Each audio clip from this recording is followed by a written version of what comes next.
kita mulai pelajaran kita hari ini. Assalamualaikum warahmatullahi wabarakatuh. Selamat pagi.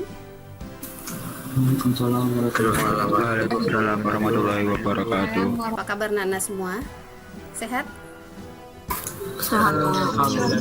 Alhamdulillah. Ya, semoga di masa pandemi ini kita semua sehat, kita bisa mengikuti pelajaran seperti biasanya. Walaupun tidak bertatap muka secara langsung, tapi kita tetap bertatap muka tapi di dunia maya ya.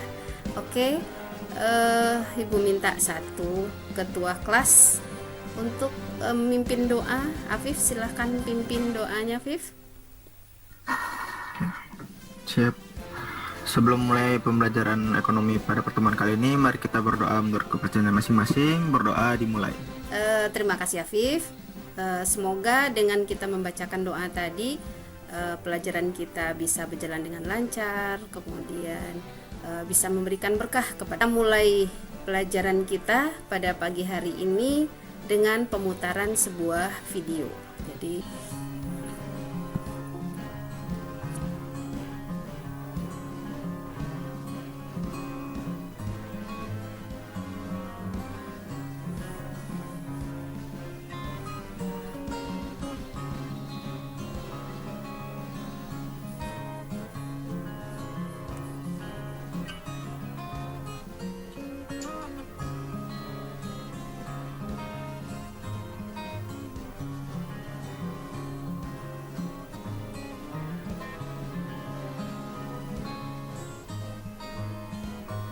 ada dua pertanyaan nih. Yang pertama, apa yang membedakan harga dari kelima botol tadi? Ada yang harganya 3 ribuan, 10 ribu, ratusan ribu, bahkan jutaan gitu kan. Nah kemudian, apa makna yang bisa kita ambil dari tayangan video tersebut? Ketik di sana, di Jamboard tersebut. Lebih dari 50% yang menjawab yang membedakan kenapa harga dari itu adalah isinya. Kemudian secara umum yang kedua, menunjukkan kualitas karakter, ya, memiliki nilai, benar. Karakter dalam diri sangat penting, benar. Nah, kita simpulkan bahwa yang membedakan harga daripada kelima botol tadi adalah isinya. Ibaratkan nih, yang namanya botol itu adalah manusia, sedangkan isinya itu adalah karakter dan kualitas yang ada pada diri kita. Berarti semakin berkarakter kita dan semakin berkualitas kita, maka harga kita akan semakin mahal. Inilah PR anak-anak ibu semuanya. Jadikanlah kalian orang berkarakter dan orang yang berkualitas.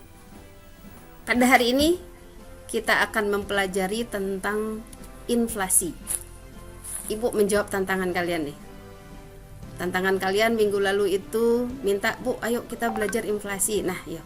Sekarang kita akan mempelajari tentang inflasi. Nah, yang menjadi tujuan adalah harapan Ibu dengan beberapa konten yang udah Ibu sediakan di LMS Kulugi, ada video, ada PPT, ada modul. Nah, kalian bisa memahami, sesuaikan dengan cara belajar kalian masing-masing. Kalau yang cara belajarnya lebih gampang dengan membaca, ayo silakan baca. Lebih gampang dengan melihat video, udah Ibu sediakan videonya. Ibu, saya lebih gampang Ibu menerangkan, ayo Ibu akan menerangkan. Nah, dengan memperhatikan video berikut. Yang pernah dialami Indonesia di tahun 1961 sampai 1965. Kamu bisa lihat deh dari grafik ini, di mana mayoritas belanja pemerintah itu emang diperuntukkan buat keperluan militer dan juga proyek pembangunan nasional. Saat itu dapetin bantuan kredit ekspor senilai 2,5 miliar US dollar dari Uni Soviet buat pembelian berbagai persenjataan perang kayak 25 pesawat bomber. Perekonomian Indonesia tuh terus mengalami kemunduran sepanjang tahun 60-an. Pemerintah Indonesia yang saat itu nggak punya alternatif apapun lagi buat mencukupi anggarannya. Akhirnya ngambil sebuah langkah yang Defisit anggaran. ada mimpi buruk, yaitu mencetak uang sebanyak-banyaknya. Pemerintah terus-terusan nyetak uang buat membiayai kebutuhan anggaran militer dan juga proyek pembangunan di Pulau Jawa. Sejak tahun 1962 sampai 1966, jumlah uang berada di masyarakat tuh meningkat 150 kali lipat. Saat itu masyarakat Indonesia tuh benar-benar kebanjiran uang yang banyak banget. Harga sembako tuh naik hampir 260 kali lipat. Puncaknya tingkat inflasi Indonesia tuh naik sampai 594% di tahun 1965. Sebagai perbandingan aja nih, tingkat inflasi Indonesia saat Krismas 1998 yang udah dianggap sangat menyengsarakan tuh ada di angka 78%. Sementara tingkat inflasi Indonesia di tahun 65 tuh hampir menyentuh 600%. Itulah yang bikin krisis ekonomi 1960-an itu adalah krisis ekonomi terparah yang pernah terjadi di Indonesia. Dari tayangan tadi, kalian sudah bisa mengambil suatu gambar. Silahkan satu orang, apa yang dimaksud dengan inflasi? Ayo silakan. Penurunan nilai rupiah, Bu. Iya, mantap, Yongsen. Penurunan nilai rupiah penyebab terjadinya inflasi tadi. Uang yang beredar cukup banyak di masyarakat Uang yang beredar cukup banyak di masyarakat. Kenapa uang beredar banyak? karena dicetak secara terus-menerus. Iya. Apa dampak inflasi tersebut? Harga barang-barang dalam pasar naik. Iya, harga barang naik. Nah, harga barang naik. Jadi bisa nih, apa inflasi itu tadi? Nilai uang turun, kata Yongsen. Nah, jadi apalagi inflasi yang kedua? Nah, kata Afif, harga barang naik. Nah, inflasi. Kita bisa menggambarkan terjadinya inflasi itu dalam sebuah kurva. Kurva apa, Bu? Kurva keseimbangan. Kelas 10 udah belajar, yaitu tentang equilibrium. Equilibrium itu ketemunya kurva permintaan, mantap.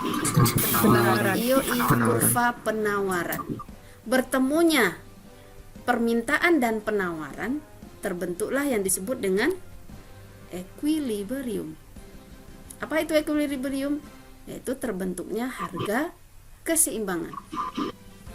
Nah, harga keseimbangan yaitu harga jumlahnya dan harganya. Ini dalam keadaan normal. Kemudian terjadi permasalahan. Apa masalahnya? Biaya produksi naik. Apa kira-kira yang menyebabkan biaya produksi naik? Iya, bahan bakunya naik. Tugas kalian, tugasnya adalah secara berkelompok buat ringkasan dari pemahaman materi tadi. Sesuaikan dengan keinginan kalian, minat kalian apa gitu. Bu, saya sukanya gambar, Bu. Ya udah buat dalam bentuk gambar gitu. Keadaan inflasi itu apa? Naik harga, kalian buat aja dalam bentuk gambar gitu kan. Nah, harga naik begini, uang banyak beredar dengan uang yang banyak gitu. Nah, dalam bentuk gambar boleh, dalam bentuk peta konsep boleh, dalam bentuk laporan boleh, video boleh. Sesuaikan dengan bakat kalian. Apa IPA 2? Siapa yang mau coba satu presentasi? Kelompok siapa yang udah siap? Siap Bu, kurang Ya, ayo silakan. Assalamualaikum warahmatullahi wabarakatuh. Selamat siang. Selamat siang. Ibu dan teman-teman semua. Baiklah, saya dan kelompok saya akan mempresentasikan inflasi dan kami akan memaparkan inflasi ini melalui peta konsep. Ya. Berikut adalah peta konsep dari yang kami buat mengenai inflasi. Baiklah, untuk penjabaran dari peta konsep ini akan dijelaskan oleh Jua, Afif, Catherine. Baiklah, kita mulai dari pengertian yang akan dijelaskan oleh Jua. Kepada Jua kami bisa. Oke, baiklah. Dalam kehidupan sehari-hari kita, mungkin kita pernah mendengar kata inflasi. Lantas, apa itu inflasi? Inflasi adalah keadaan perekonomian negara di mana ada kecenderungan kenaikan harga-harga jasa dalam waktu yang panjang. Hal ini disebabkan karena tidak seimbangnya arus uang dan barang. Dan akan dilanjutkan oleh Catherine. Di kelompok kami hanya segitu yang dapat kami sampaikan. Apabila ada kesalahan kata, mohon maaf. Demikian saya akhiri dengan Assalamualaikum warahmatullahi wabarakatuh dan selamat siang. Waalaikumsalam, selamat siang. Mantap. Iya. Kreatif. Nah, jadi untuk kelompok yang lain silahkan kalian berkreasi ya, sesuai dengan bakat yang ada pada diri kalian masing-masing. Silahkan lanjutkan, minggu depan kita akan lanjutkan untuk presentasi ya. Kita berhenti sejenak dari semua kegiatan kita. Kita tarik nafas, Kemudian kita keluarkan kembali nafasnya.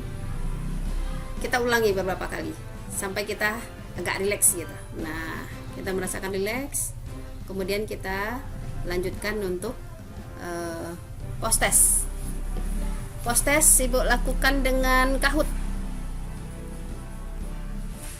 Ibu stop ini ya. Nah, kita post test.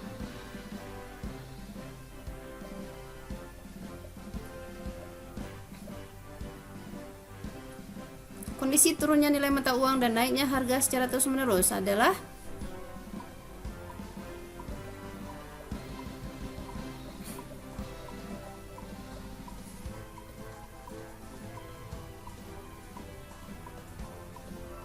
iya, inflasi. Mantap.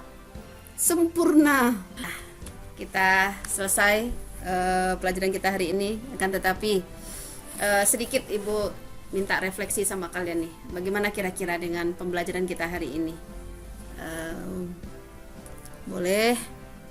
Apa yang kalian dapat dari pelajaran hari ini? Sesuai dengan materi juga boleh, dengan caranya juga boleh gitu. Ada satu orang yang bisa menjawab, Nak? Halo? Atau kita buat di Jambot lagi? Boleh. Boleh di Jambot lah ya. Nah, kembali kalian buka Jambot tadi. Kayaknya kalau berarti Ibu stop share ya. Ini kemana Ibu? Commit ya. Salah. Oke. Dengan demikian habis waktu, maka berakhir juga pelajaran kita. Viv, tolong Viv untuk berdoa Viv.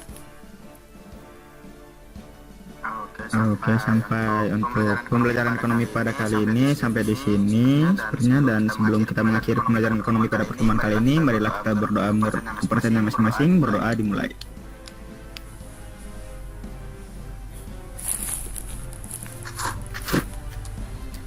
Berdoa selesai. Makasih Viv. Ya, semoga ilmu kita hari ini berkah dan menambah ilmu kita tentang ilmu ekonomi. Assalamualaikum warahmatullahi wabarakatuh. Salam guru penggerak. Berdasarkan pengamatan saya, setelah menerapkan pembelajaran berdiferensiasi dan pembelajaran sosial emosional di kelas, mulai dari penyusunan RPP yang diawali dengan mengelompokkan peserta didik sesuai dengan minat dan profil belajar mereka. Menurut saya, ini suatu metode yang mampu mempermudah guru mencapai tujuan dari pembelajaran secara maksimal tentunya.